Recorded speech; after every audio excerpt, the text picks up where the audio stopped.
da se je predavatelj hodil pred nami, da ni čisto stal statično.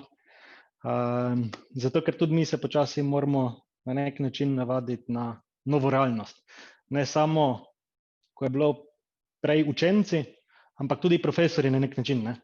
Ker če pogledamo, kako je šola potekala v prvem koronavalu, je bilo to vse malo bolj čudno.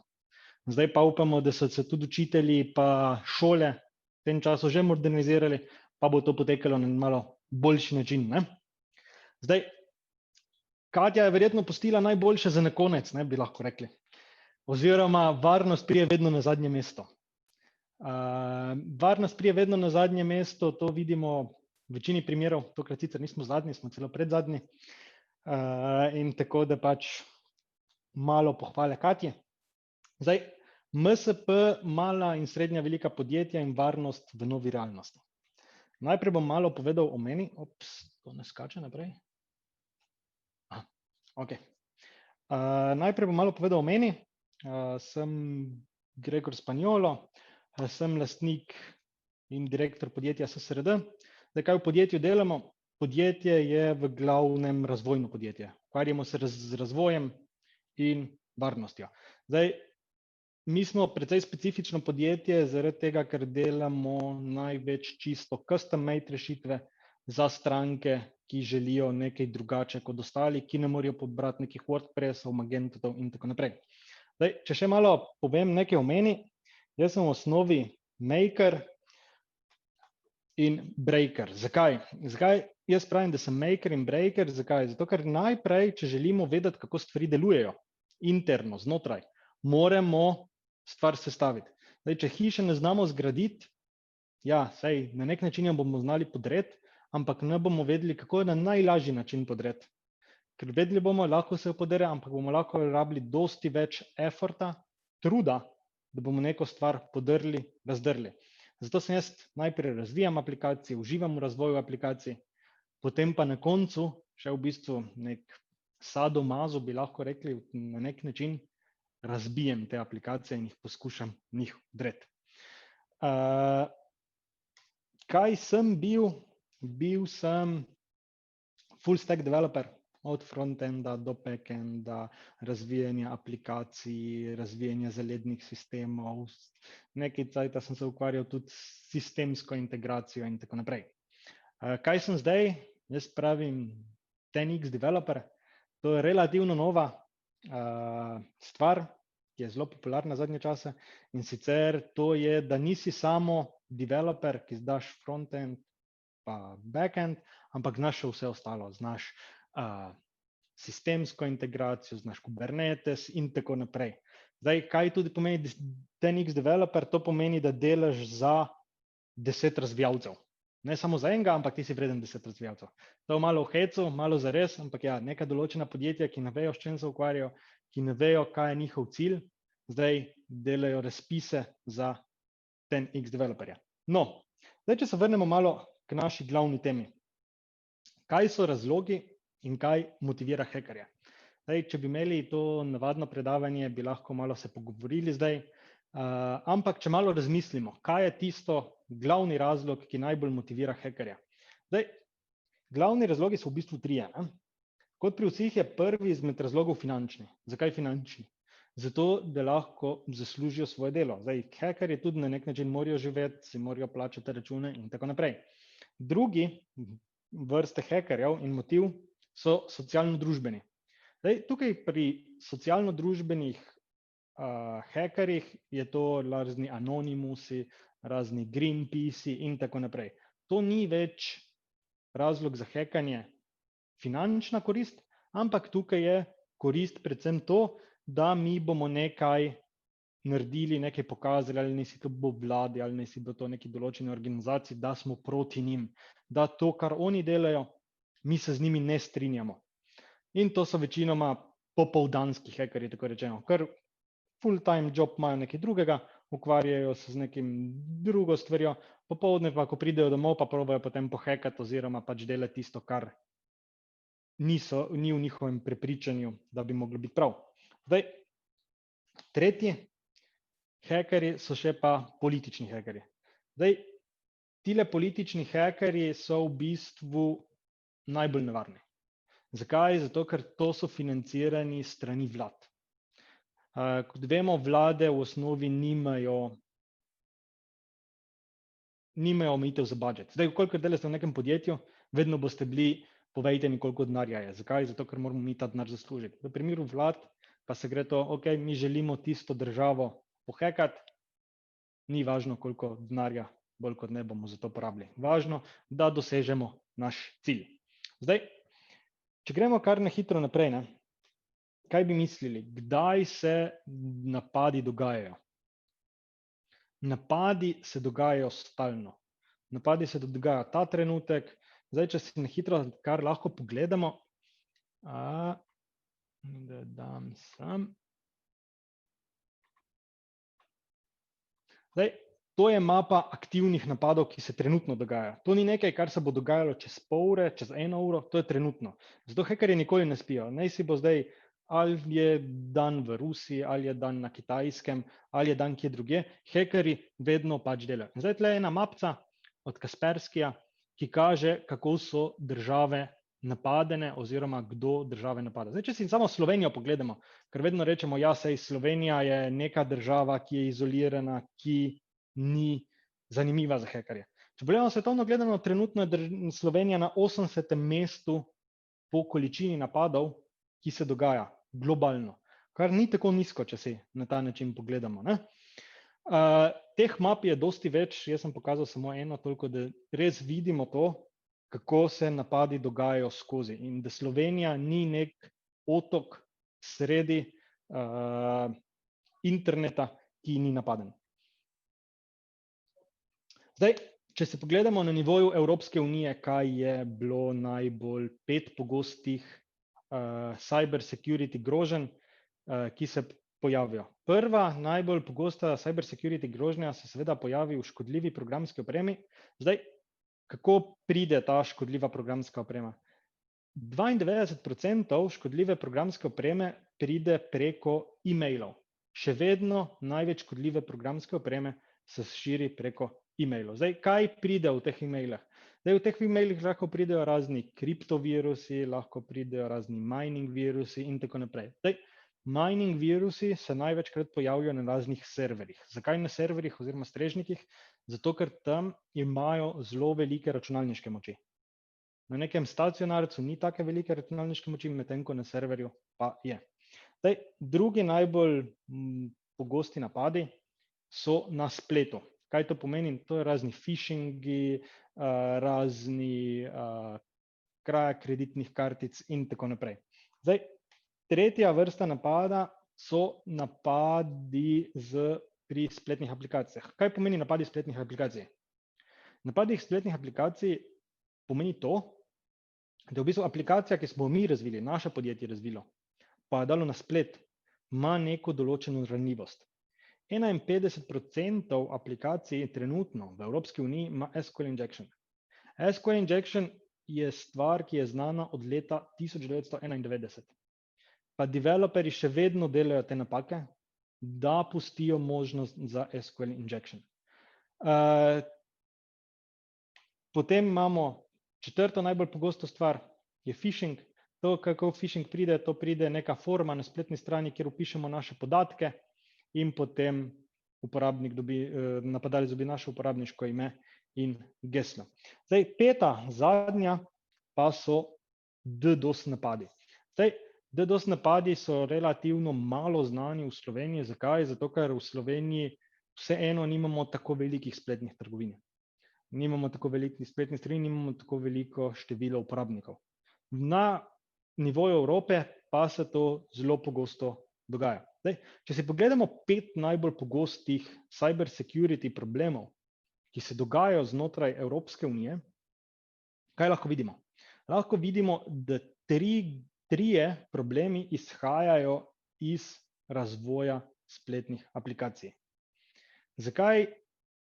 Zato naše podjetje zelo poudarja varen razvoj aplikacij, ker na koncu koncev aplikacija, ki je slabo razvita, lahko povzroči dosti več škode kot neka druga stvar.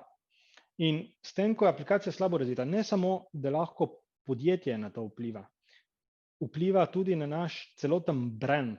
Naprimer, če naše podjetje je pohekano, ne samo, da nam bo padla kredibilnost med uporabniki, padla nam bo najverjetneje tudi prodaja.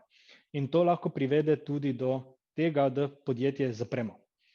Če gremo naprej, kot sem že rekel, ali je Slovenija varna država? Če pogledamo, na primer, poročilo SICERTA, ki se sicer razlikuje od tistih aktivnih napadov, ki sem jih prej kazal. Zdaj, kaj je poročilo od SICERTA, kaže dejansko sliko v Sloveniji podjetij, ki so prijavila, da so bila napadena na SICERT. Ko vidimo, se število iz leta v leto veča, kar pomeni, da napadi na organizacije, napadi na naše spletne aplikacije, napadi na naše produkte se bojo samo še povečevali. Ne bodo se zmanjševali, ampak se bojo samo povečevali. Zakaj? Tukaj je vedno od zadju največkrat denar. Denar, ki žene napadalce, da na zelo enostaven način dosti zaslužijo. Ker pri malih podjetjih, ko pride do kriptovirusov, tam ni nobenih backupov, ni nobenih raznih sistemov, kateri bi omogočili, da lahko naprej poslujemo normalno, ampak tam, ko se en računalnik kriptira, se najverjetneje celotno poslovanje ustavi in zato so taka podjetja tudi pripravljena hitro dati tistih 1000 oziroma 2000 evrov, zato da se jim računalnik odklene in na ta način napadalci dobijo denar. Zdaj, če gremo naprej, ena taka zelo znana v Sloveniji napad je bil, če se kdo spomni še nedolgo nazaj, Lekarna Ljubljana. Lekarna Ljubljana, kaj so rekle? Direktor Lekarne Ljubljana je rekel, to ni bil navaden napad, to je bil vojni napad. Lekarna Ljubljana je stal več kot 2 milijona evrov. Predstavljajte si, da bi bilo to neko manjše podjetje, ki bi živelo samo od spletne prodaje, ali pa da bi bilo podjetje, ki ne bi bilo obvezno za uporabnike. Če ne bi bilo to lekarna, v lekarno boste šli, če so bile danes napadene, jutri boste rabili zdravila, jutri boste šli v lekarno. Če bi bila to neka druga trgovina, katera ni obvezna, na primer trgovina s prehrano, in bi vi prišli v trgovino s prehrano, pa bi jo 4 dni zaprli, bi najverjetneje najdli v tem času novo trgovino, pa bi porabili več časa, da se bi vrnili v to trgovino, v kateri ste bili prvotno. Medtem ko v Lekarnah Ljubljana na nek način imajo srečo, oziroma so imeli srečo, da so se stranke vseeno hitro vrnile, zato ker pač stranka enostavno drugam ni imela za iti, ker pač lekarna so bolj kot ne samo ene v Ljubljani. Zdaj, če pogledamo, kako je potekala digitalizacija, kaj bi rekli v vašem podjetju, kako je potekala digitalizacija oziroma kdo je tisti glavni, ki je skrbel za digitalizacijo. Ko se je začela korona, COVID-19, je po spletu ful krožilo to, kdo je leadal digital transformation of your company. CEO, CTO, CEO ali COVID-19. Večina odgovorov seveda je bila COVID-19. Zakaj?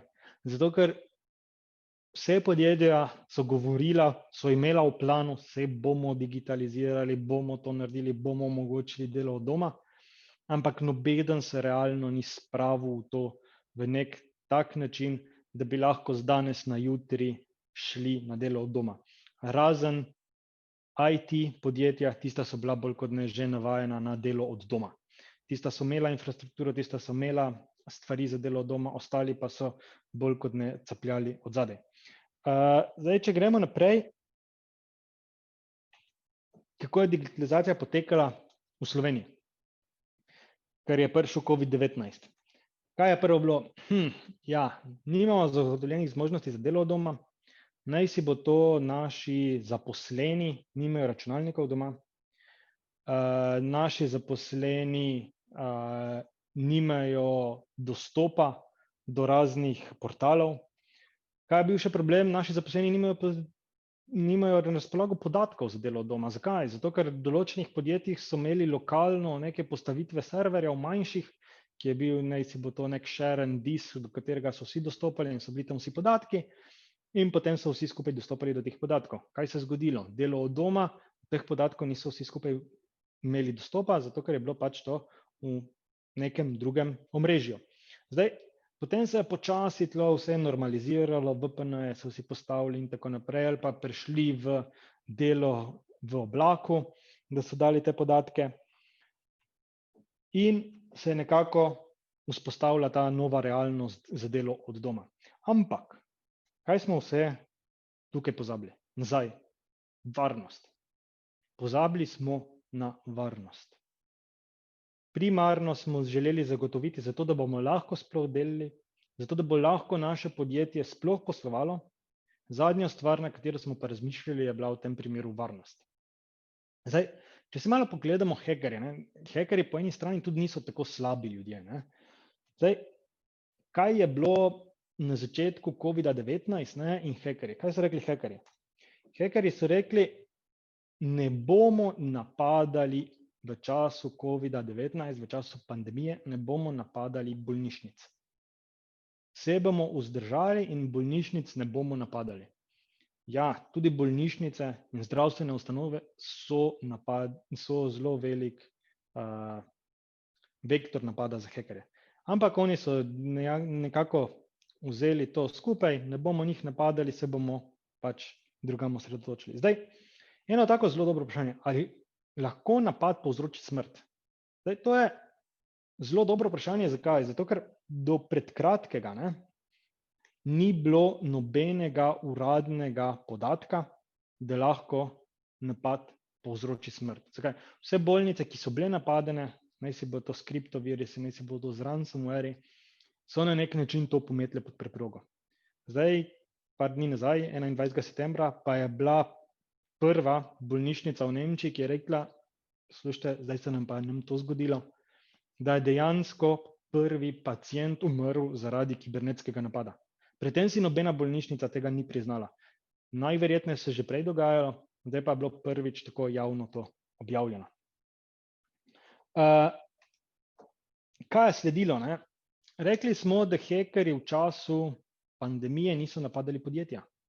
Zdaj, hekerji so tudi tako kot mi, navadni ljudje, ki rabijo plačati svoje stanovanje, rabijo plačati svoje avte, rabijo preživljati družino, kolikor jo imajo. In se pravi, vektor napada ni bil več na bolnice, tam nekako money flow z tiste strani se je ustavil in kaj so se odločili? Zdaj, takoj so spoznali, da lahko zelo veliko denarja zaslužijo pri malo in srednjih velikih podjetjih. Ko sem prej rekel, ko se je začela pandemija, zadnja stvar, ki so podjetja pomislila, je bila kibernetska varnost.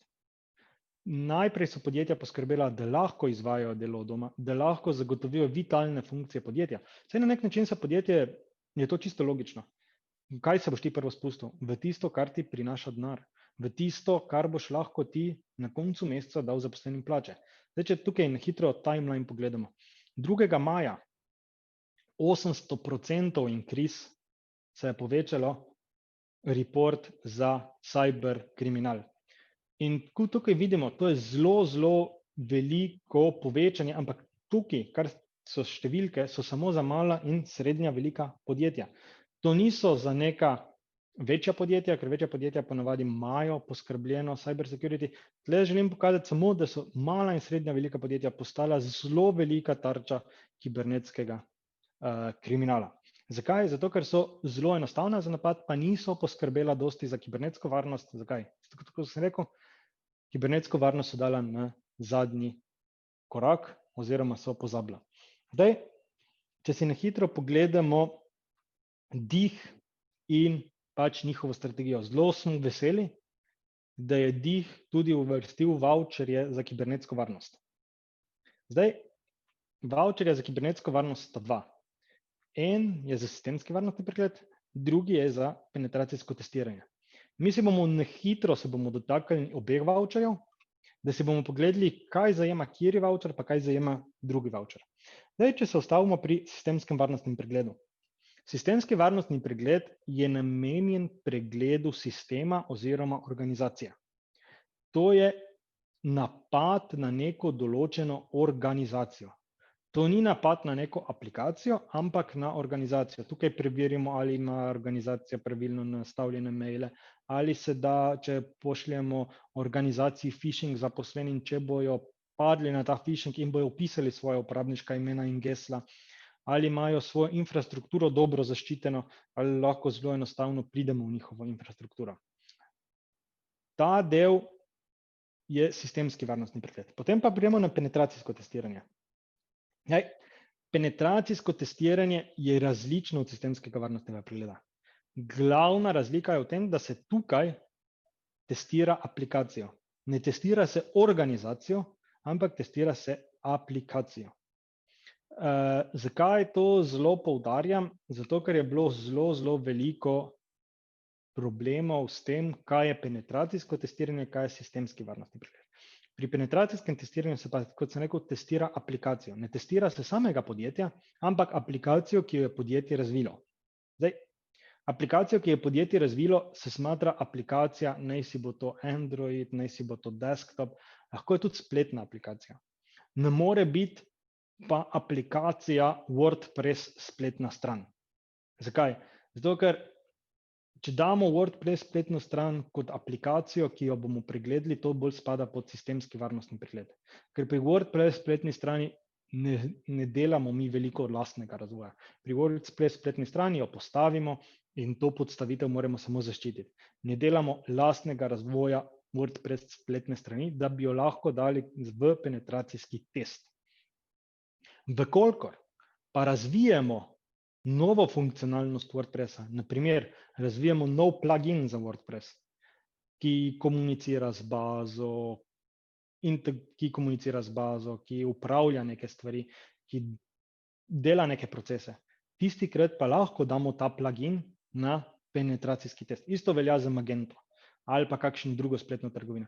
Če samo postavimo spletno trgovino in rečemo, ja, saj smo malo postavili, dajte to za penetracijski test, to ni dovolj. Zdaj, ko sem rekel, problemi, ki so se pojavljali, en problem je bil z izvajalci. Izvajalci sami niso poznali razlik med penetracijskim testiranjem in sistemskim varnostnim pregledom. Zdaj, določeni izvajalci so dobri in tisti, ki delajo redno sistemske varnostne preglede in penteste, so točno vedeli, zakaj se gre. So pa prišli neki izvajalci, ki niso vedeli osnovnih razlik med penetracijskim testiranjem in sistemskim varnostnim pregledom. Drugi problem, ker je bil, določeni niso sledili navodilom. Zdaj, tretji problem, ki je bil, glavnega, pa je v bistvu P4D. Veliko od vas se je verjetno tudi prijavilo na P4D razpis in noter piše, da je kibernetska varnost in penetracijski test. Kaj je bil tukaj problem? Zelo veliko podjetij, ki se digitalizira, ne razvija lastnih aplikacij, ne razvija lastnih produktov, ampak samo postavlja neko infrastrukturo online. Zato smo z P4D vključili, sedaj smo uspeli prepričati podjetniške sklade, da ne gre za penetracijsko testiranje tukaj, ampak lahko je tudi sistemski varnostni pregled. Zakaj, kaj se je tukaj dogajalo? Ja, stranka je prišla do ponudnika A, pa je rekla, mi bi radi penetracijski test, zato ker bomo izvajali P4D. Pa je rekel ta ponudnik A, ja, ne, penetracijski test ne pride v poštev zaradi tega, ker ne razvijate aplikacije. In kaj je rekla stranka? Ok, bomo pa šli k drugemu. In ta druga stranka, ta drugi izvajalec B pa je rekel, ok, vam bomo že naredili penetracijski test, pa vam bomo to dali kot poročilo za penetracijsko testiranje. In tukaj so prišli največji problemi. Na nek način P4D, zato ker je dal penetracijski test, ker penetracijski test je res namenjen aplikaciji, večina podjetij v P4D-ju pa ne razvija lastnega produkta, ampak samo se digitalizira, postavlja svojo infrastrukturo online. Zdaj še kratko vabilo za tiste, ki bolj zanima kibernetska varnost na dogodek 24/7/365. Ta dogodek bo potekal naslednji teden v petek na GZS-ju. Organizira ga Cyber Interreg, Digitalno inovacijsko središče DIH Slovenije, pa IKT horizontalna mreža. In tukaj bodo predavatelji pokazali, da security, varnost, ni samo nekaj, kar naredimo enkrat, ampak je nek proces, ki ga izvajamo več časa. Če danes poskrbimo za našo varnost, je čez en mesec najverjetneje že outdated. Za varnost je treba skrbeti redno, varnost je treba updatati, varnost je treba gojiti tudi v podjetjih. Vkolikor zaposleni ne hodijo na neka določena izobraževanja ali pa imajo neka izobraževanja na področju varnosti, da saj vejo, da če pride mail od direktorja, prosim, nakaži mi 10 000 evrov, nakaži 10 000 evrov temu pa temu podjetju, ne bo tajnica rekla, ok, dobro, saj je prišel mail od direktorja, pa bom jaz naredila to nakazilo. Zdaj, rekli smo, da bomo predstavili tudi eno dobro prakso kibernetske varnosti, ki so vzeli voucher. To je podjetje Siel, ki je izvedlo voucher, tako sistemski varnostni pregled kot penetracijsko testiranje. In zato si bomo pač zdaj imeli kratek intervju s predstavnikom podjetja Siel, da on pove, kako so oni videli to dogajanje znotraj voucherov, ali jim je bil sistem všeč, ali bi nekaj izboljšali in tako naprej. A se mogoče slišimo? Simon? Ja, se slišimo. Odlično. A bi kar nam prosim predstavil malo, kaj Siel je, kaj dela, kaj ponujate, pa zakaj je, na primer za vaše podjetje, zakaj ste videli v vašem podjetju, da je potreba po kibernetski varnosti? Ja, najprej bi se zahvalil za povabilo, da lahko predstavimo še našo izkušnjo. Podjetje Siel je bilo ustanovljeno v letu 2007 z namenom ponujanja IT rešitev, torej smo IT-ovci, tudi z nekaj izkušenj. Delujemo na področju zagotavljanja storitev v oblaku, sistemske integracije in pa tudi razvoja namenskih spletnih. Od začetka pa do danes smo vzpostavili svojo lastno infrastrukturo, ki je razvejana na večjih lokacijah po Sloveniji, zagotavlja delovanje več kot 1500 virtualnim strižnikom in hrambo več kot 500 terabajtov podatkov. Člani SIX-a, SIX je v bistvu združenje lokalnih internetnih ponudnikov, ki skrbijo za izmenjavo interneta. Imamo pa tudi dobro urejene mednarodne povezave, ki so ščitene z DDoS sistemi, kot je bilo prej omenjeno, da so na stran dani, ampak pri nas poskrbimo tudi za to. Našo prednost vidimo predvsem v tehnični usposobljenosti na področju odprtokodnih sistemov pa komunikacij.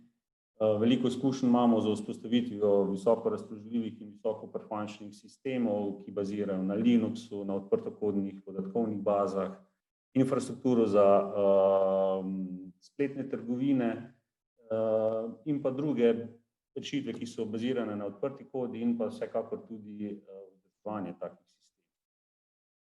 Kibernetska varnost je pri nam, kako naj rečem, osrednjega pomena.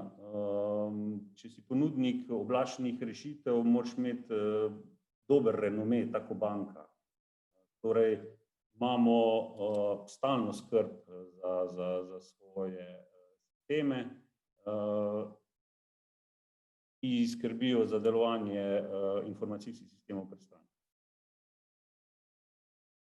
Ok, zakaj ste se pa v bistvu sploh vzeli voucher?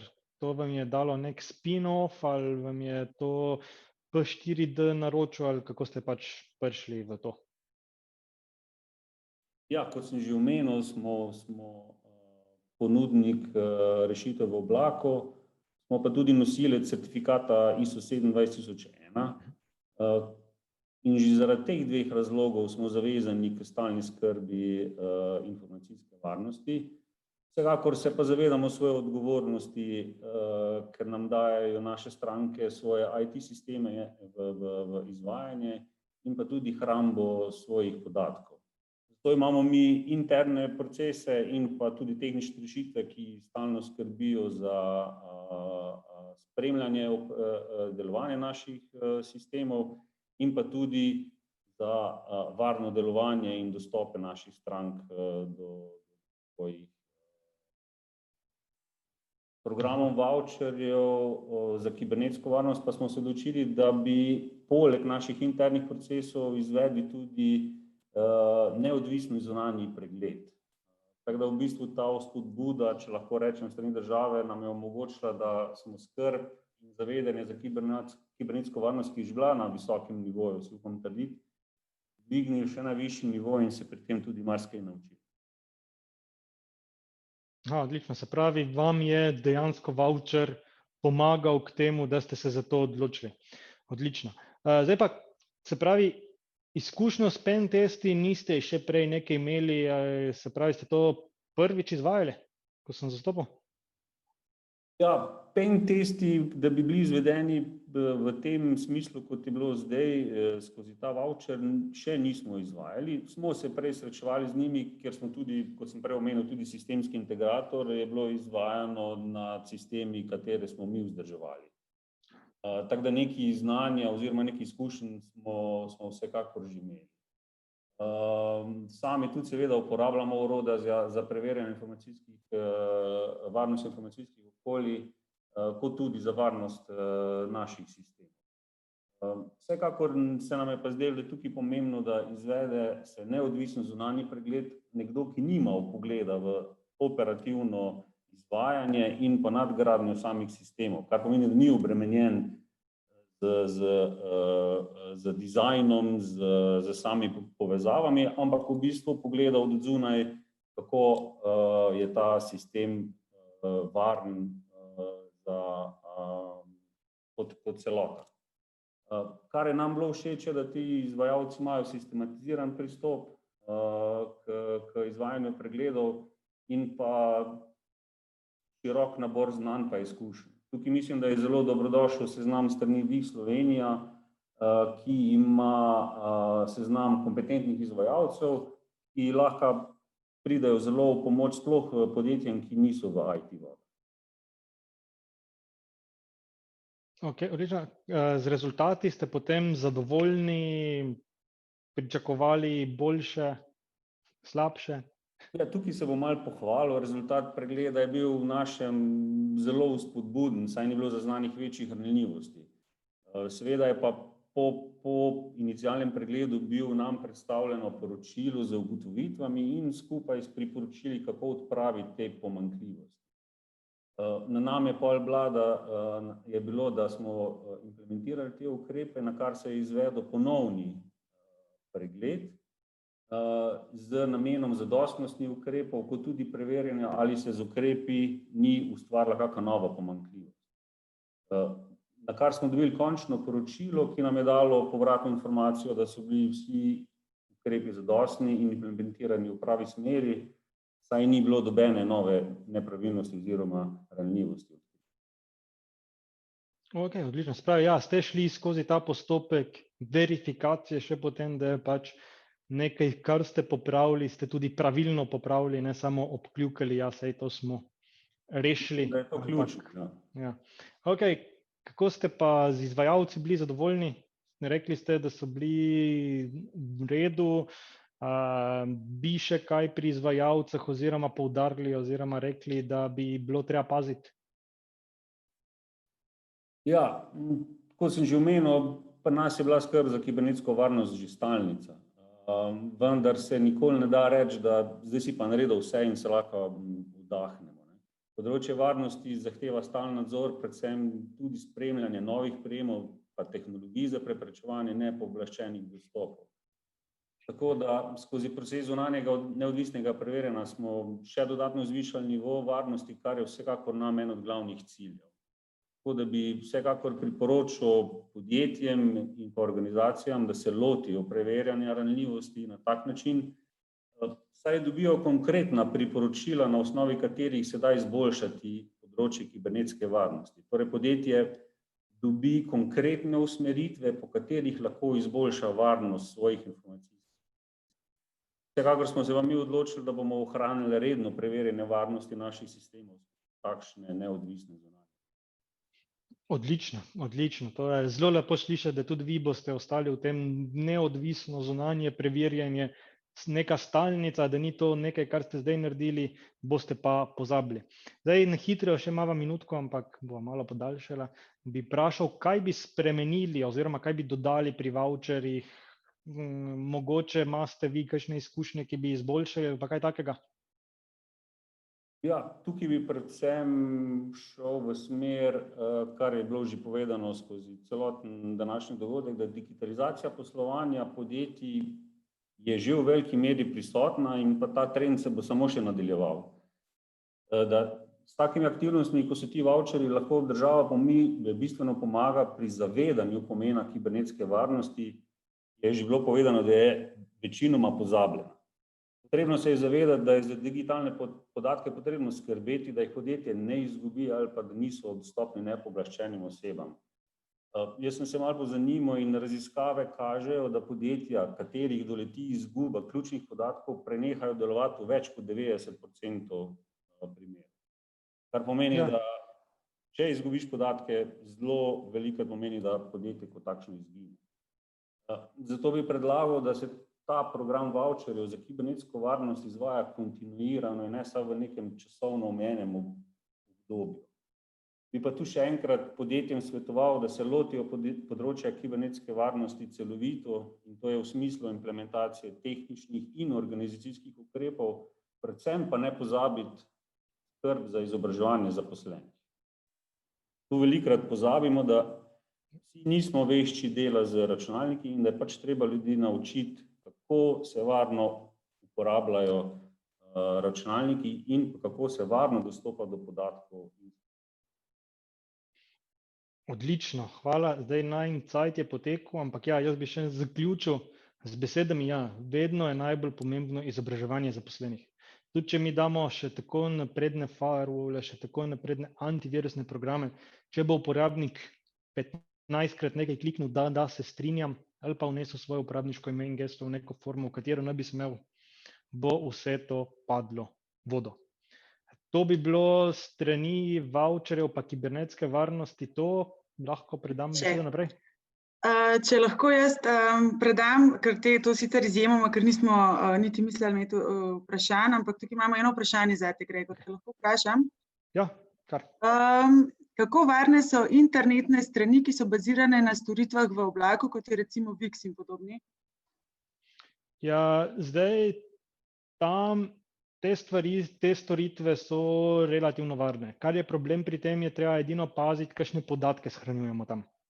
Ali so to kakšni osebni podatki ali kakšne take stvari, ker potem to v osnovi leti v Ameriko. Zato je to treba tam paziti, kam shranjujemo baze in te stvari drugače. V osnovi TV portali so varne.